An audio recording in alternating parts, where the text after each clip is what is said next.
अस्सलाम वालेकुम नाज़रीन, कल्याण न्यूज़ टीवी सां मां आहियां रहीम बख्श मोहम्मद। सभ खां पहिरीं नज़र विझंदासीं अॼु जी अहम ख़बरुनि ते। नाज़रीन, दड़े में शहीद नाज़िम जोखियो ऐं अरसलान अबड़ो जे क़त्ल ख़िलाफ़ जस्कम बशीर ग्रुप जे अॻुवाणनि नूर मल्हा, कामरेड अज़ीज़ सूमरो, कामरेड शौकत सूमरो जी अॻुवाणी में रूपामाणी कार स्टॉप खां पेञारी पुल ताईं रैली कढी एहतिजाज कयो वियो। इन्हनि एहतिजाज कंदे ॿुधायो त क़ातिलनि खे जल्द खां जल्द गिरफ़्तार करे सख़्त खां सख़्त सज़ा ॾिनी वञे। नाज़रीन, मटियारी पुलिस पारां क़ौमी शाहराह ते कार्रवाई। पंजाब खां कराची वेंदड़ टालर मां धमाकेदार मादो स्मगल थियल सिगरेट ऐं ॿियो सामान हथ। टालर नंबर TLP 162 खे रोके तलाशी वरिती वई, जंहिं दौरान वॾे तादाद में धमाकेदार मादो हथ कयो वियो आहे। टालर जी तलाशी दौरान बंदिश पियल सिगरेट ऐं ॿियो सामान हथ कयो वियो आहे। हथ आयल मवाद कराची में सप्लाई थियणो हो। SSP ॿिनि जवाबदारनि खे गिरफ़्तार कयो वियो आहे, जिन जो तालुक़ ख़ैबर एजेंसी सां आहे।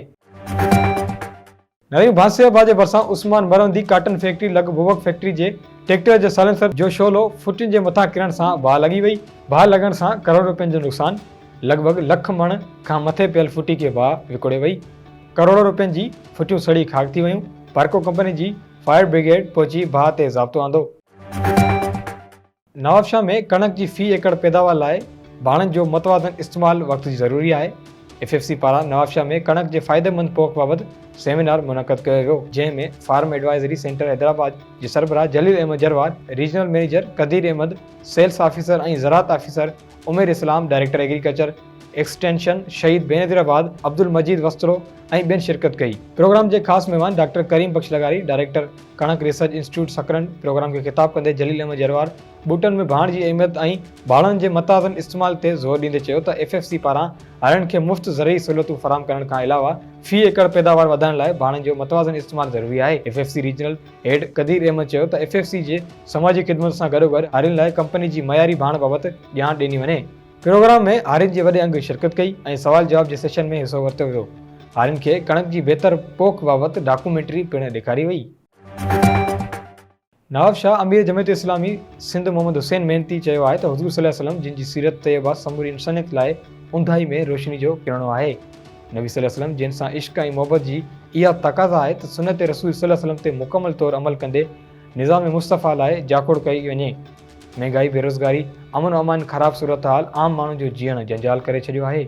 मुल्क में अवाम जी मरनी मसइलनि जो हल फ़क़ति इस्लामी निज़ाम खे लागू करण में आहे। अहिड़नि ख़्यालनि जो इज़हार हिन मक़ामी हाल में पैगाम सीरत नबी सल्लल्लाहु अलैहि वसल्लम कॉन्फ्रेंस खे सदरती ख़िताब कंदे कयो। राणीपुर मां 1 महीनो अॻु गुम थियल पंजाब वासिन नारी जो पतो न पियो। राणीपुर पुलिस अघोर निंड सुतल आहे।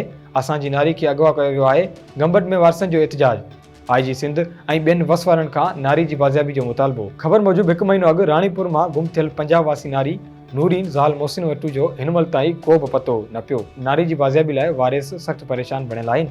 राणीपुर पुलिस नारी जो पतो लॻाइण में मुकमल नाकाम बणियल आहे। नारी जे वारसनि मर्द औरतुनि ऐं ॿियनि गंबट में एहतिजाज कंदे साफ़िन अॻियां दाईंदे चयो आहे त असांजी शादीशुदा नारी नूरीन खे अगवा थिए 1 महीनो गुज़री वियो आहे, पर राणीपुर पुलिस असांजी नारी खे बाज़ियाब कराए न सघी आहे। असांजे ख़ानदान में बेचैनी पखड़ियल आहे, पर को बि मदद करण लाइ तयारु न आहे।